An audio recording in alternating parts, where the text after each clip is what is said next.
ऐसे तो शास्त्र कहता है कि पूजन करने बैठो तो पति को साथ में रखो, और पति पूजन करने बैठे तो धर्मपत्नी को साथ रखो।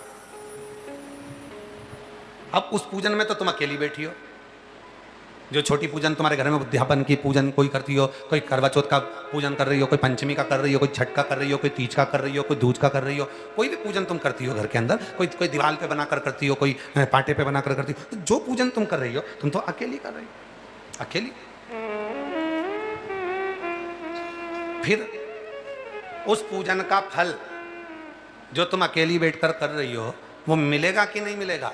तो शिव महापुराण में स्वयं भगवान श्री महेश से माता उमा जी ने पूछा था, जब नारी अकेली पूजन करने बैठेगी, मान लो कोई पूजन ऐसी है जो अकेली कर रही है, हरतालिका तीज कर रही है, करवा चौथ कर रही है, तीज कर रही है, छठ कर रही है, पंचमी कर रही है, दूज कर रही है, उस पूजन का फल स्त्री को प्राप्त होगा कि नहीं होगा? तब शिव जी ने कहा, भगवान महेश बोले, सुनो पार्वती, जब कोई स्त्री अपने घर के आंगन में, अपने घर के क्यारे में, अपने घर के अंदर बैठकर जब कोई भी पूजन भले अकेली भी करती है, या मंदिर के अंदर बैठकर कोई भी पूजन अकेली करती है, या यज्ञ मंडप में बैठकर भी कोई पूजन अकेली भी करती है, तो वो पूजन अकेली नहीं मानी जाती, वो दोनों की जोड़े से ही मानी जाती, दोनों की जोड़े से मानी जाती। क्यों?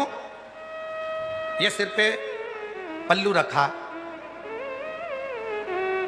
काय के लिए रखा? क्या है ये पल्लू? पल्लू है क्या?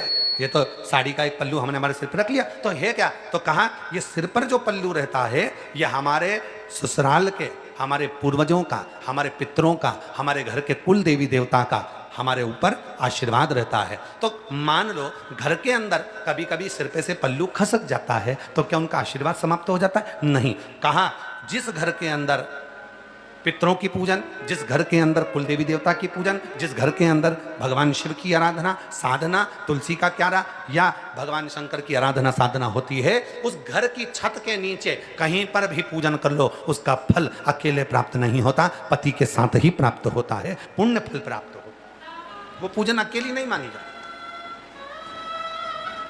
हाँ, खुले आसमान में अगर कोई पूजन कर रहे हो तो उसका फल, इसलिए कहा कि खुले आसमान में भी पूजन करना तो सिर पे पल्लू डालकर करना। सिर पे पल्लू डालकर क्यों? हमारे पूर्वज हमारे साथ हैं, हमारी कुल देवी हमारे साथ हैं, हमारे पति देव हमारे साथ में हैं, हमारा पूरा पितृदेव, आहूत देव, वासुक देव, ये सारे देवता हमारे साथ में विराजमान है। इसलिए सिर पे पल्लू डालकर माताएं अपनी पूजन साधना आराधना करती है।